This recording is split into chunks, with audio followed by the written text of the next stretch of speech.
Hey guys, we're going into the first weekend of regionals where Infinity Chasers is going to be legal.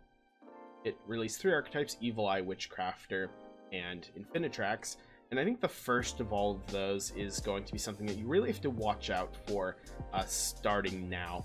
I think you should really read through all of the cards. I'm not going to go through every single card's effect, even though I'm going to discuss some of the cards. But I think if you're going to a regional, you should really do that. Go onto the wiki or go find another video that does methodically go through all of them, just so you have a basic understanding of what the deck does. It's obviously not going to be top tier. It has a lot of flaws. I'm going to discuss those, but I'm also going to talk about what it does well and why it could really steal a match from you at your tournament and maybe even get to top 32 if you're thinking about taking the deck to an event. So it has sort of a Trickstar thing going on that makes it have some decent consistency.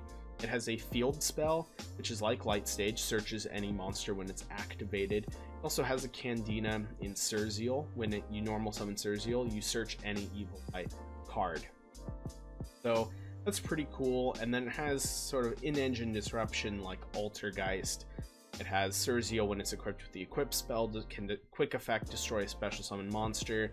It upgrades their compulsory evacuation device into a double compulse. It makes their they have a counter trap that negates spell or trap effects that gets upgraded to not being able to be negated. They have an MST that gets upgraded into banishing stuff, etc, etc, etc. They have actual in-engine disruption, which Trickstar kind of struggles with. They have burn and they have reincarnation. Reincarnation should be underestimated as a form of interaction with your opponent, but it's kind of it. And it forced Trickstar to play a lot of generic cards like hand traps and generic traps, and they were pretty reliant on those to do much of anything. There is the capability in Evil Eye to kind of seek out specific forms of disruption that they want for their matchup. Unfortunately, what it sacrifices from both archetypes is the ability to kind of grind out +1s. So Trickstar has Lycris and Lilybell to consistently keep you getting +1s. Altergeist has Marionetter to summon, or excuse me, set traps from your deck to your field, and Multi-Faker use special monsters from your deck. And Evil Eye pretty much has none of that.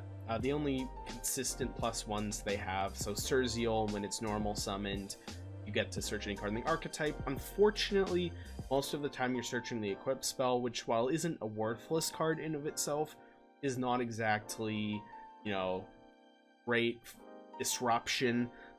It just kind of feels like a mandatory thing to upgrade all of your cards into being actually good and useful. So it doesn't always feel like a real +1. The field spell, when it's destroyed, I guess, also nabs you a card. So on activation, gets you a card. When it's destroyed, I believe it also gets you a card. If it searches or if it adds from graveyard, or I forget exactly what it does, but I'm pretty sure it does that. And so that's kind of it. Not a ton of extra ways of getting cards. Surzeal, no way to normal summon it multiple times except to search a whole brand new copy. The other main deck monsters overall just kind of suck. Like Medusa's fine because she grabs cards from the graveyard, but you'd almost always just rather normal Surzeal. The 2 level 3s are not really worth playing at all. The Link 3, unfortunately, although it is a pretty decent card, not really realistic to make because you're not +1ing. The other main deck monsters kind of suck. The deck's pretty slow, and it's just, you're never going to make it. It's not worth making, really.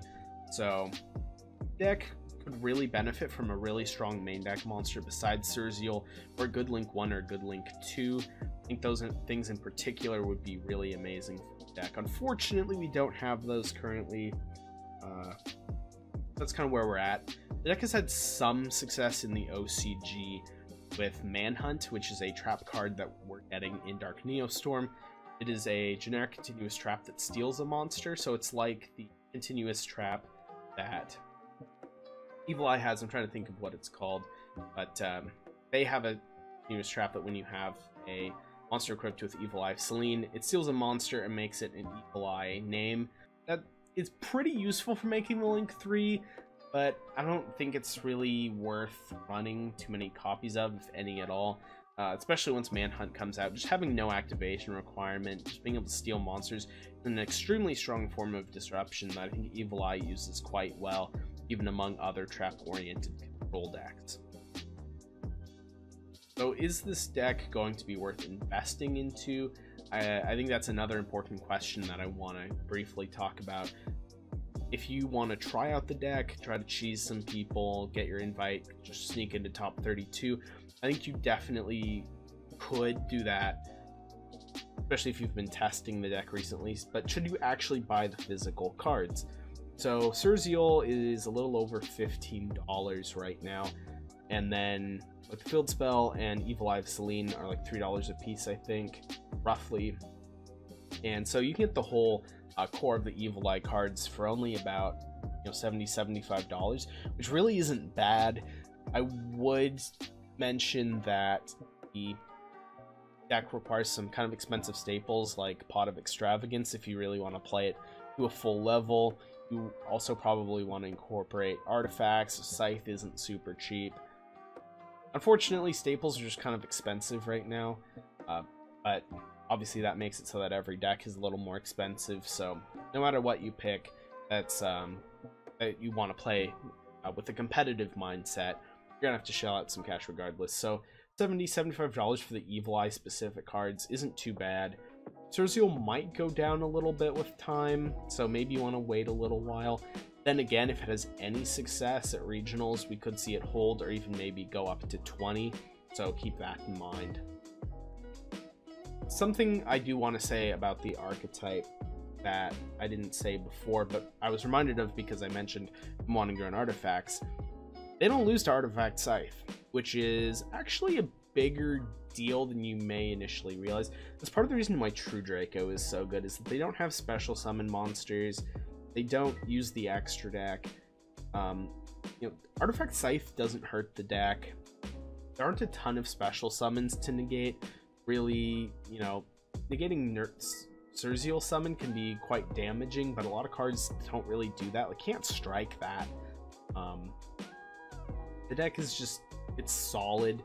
It's fairly resilient to stuff. It doesn't do a lot of things that can be heavily punished. I mean, the most heavily punishing thing your opponent can ever do to you is evenly matched you while you have no way to negate it. And even then, this is one of the few decks that actually has in-archetype ways of negating evenly matched, which is pretty neat. So yeah, it's an interesting deck, very clearly flawed. Equip spell decks have generally not been good, cough cough, Noble Knights, but man, some of those going first boards can be scary. Like having Surzeal being able to pop a card, double compulse on the being set, maybe a couple other trap cards. The deck can run Inspector Border. Whew. Just like a lot of tier 3 and rogue decks, I just don't think can play through those boards like at all. And even Salamangreat, I think, could struggle a great deal with those. Thunder Dragons.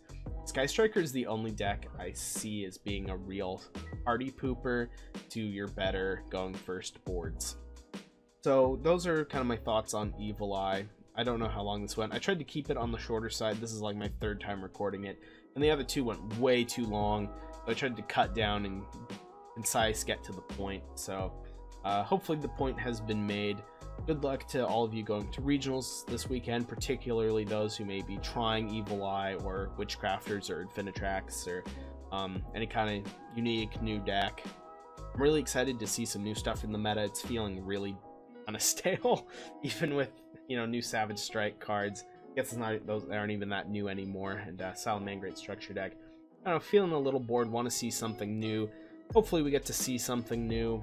And I will see you guys in my next video. Bye.